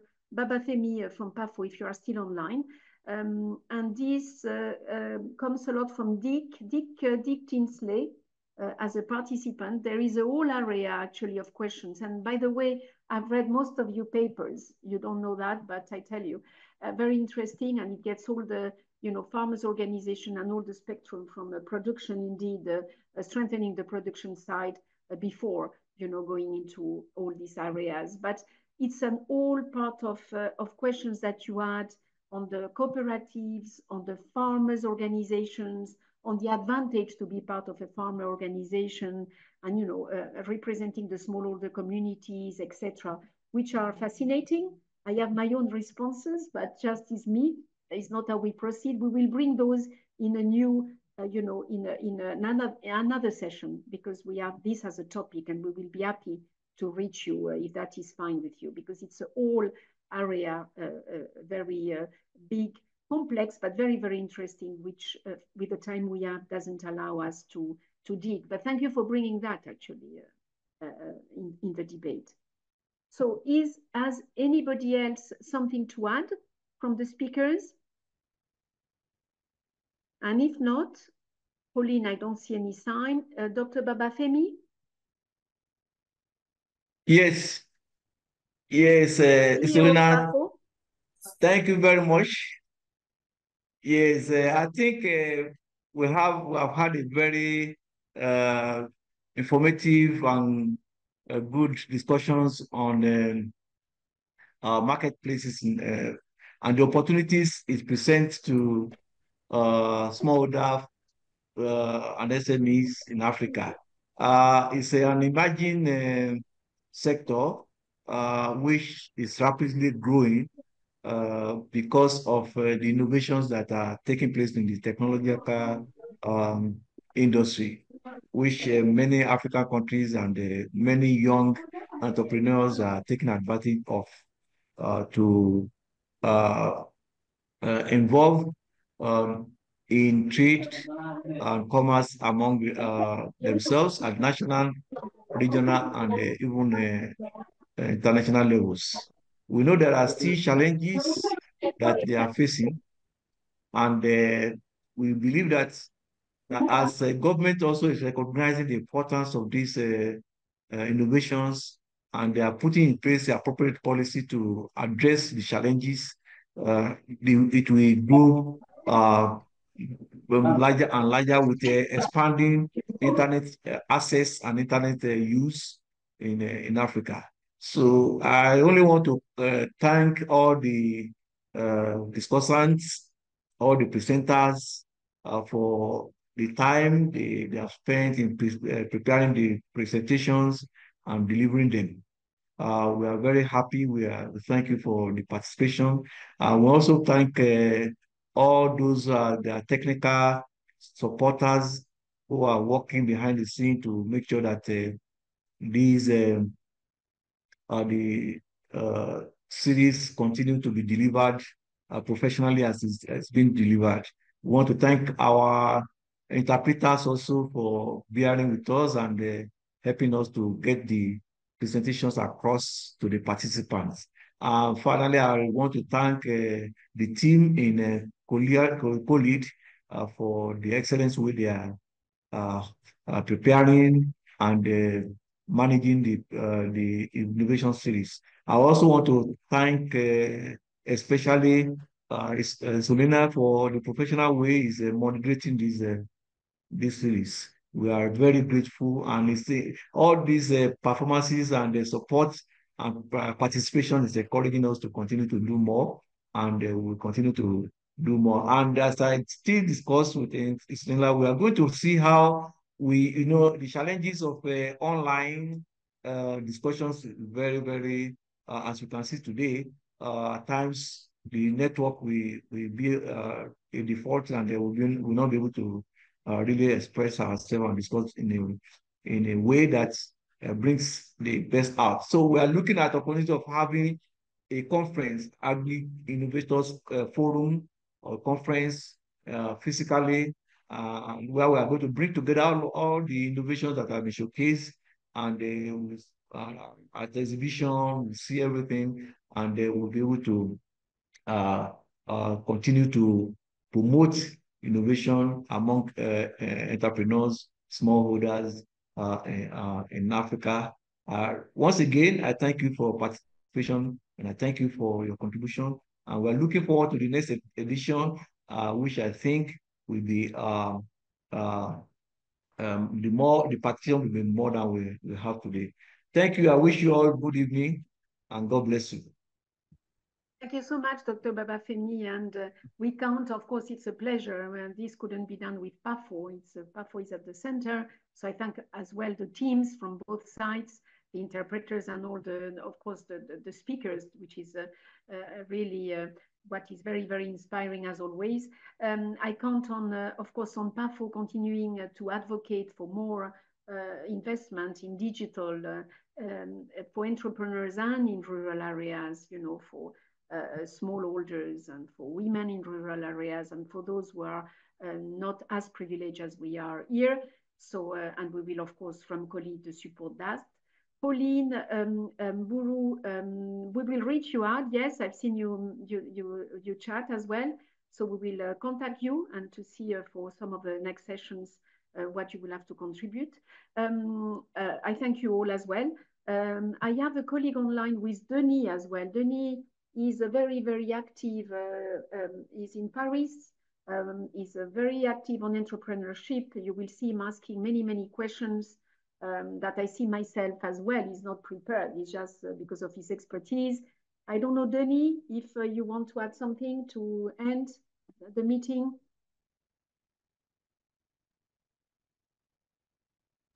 They would know you. Yes. You name by heart now. The participants. Perhaps they haven't seen your face. If you put the camera. Sorry. Do you hear me? Yes, yes, we hear you. Yes. Thank you, Isolina. Thank you, Dr. Babafemi. Thank you. for all the the speakers, and it was very interesting. And of course, I am very interesting to follow all these discussions and the presentations. Online marketplaces was a very important point during the COVID period, because COLEAD has to, I would say, support some BMOs at this time to find a way how to sell their products on the local markets, and it is very challenging. And I saw since this period, I remember that COLEAD made some studies at this time in different countries, in the West African countries, but also in Kenya. And at this time, we saw that the online, I would say, marketplace or online platform was developing at this time, and very, very active. And I saw that it is still there and is increasing. A lot of challenge, of course, are there. And I hope that for the growers and for the exporters, that could be a good opportunities for them to promote their products everywhere. But I think after, this is what you said, could be a good opportunity, also a market for this online marketplace to also develop, and for the producers to, I would say, to promote their produce throughout the continent. Okay, I didn't have more to say, but again, thank you for all these sessions and the quality of the presentation made by all the speakers. Thank you, Denis, and thank you for your contribution to the agri-innovators. That you are a key part as well. My colleagues will put again the site. Not only you will find everything you want on those sessions, but please, there is a forum for discussion where you can contribute from your experience, your business, sharing ideas, etc. And of course, I also support the Dr. Babafemi offer to have a physical forum where we show the innovations, based off of the innovations we have been discussing. So if in the audience there is anybody willing to support us in terms, of course, technically, but also financially, because the forums, of course, physical forums are a bit more expensive, they are welcome to reach us in the usual email address that ACP Entrepreneurs, very, very much, and we would prepare that together, because we consider from our side that this is a community of entrepreneurs. Thank you so much. You will receive by email all the follow-up and the information for the next session as well. Keep well. Thank you. Bye. Bye. Thank you very much. Bye-bye. Thanks, everyone. Bye. Okay, thank you. Bye-bye. Bye.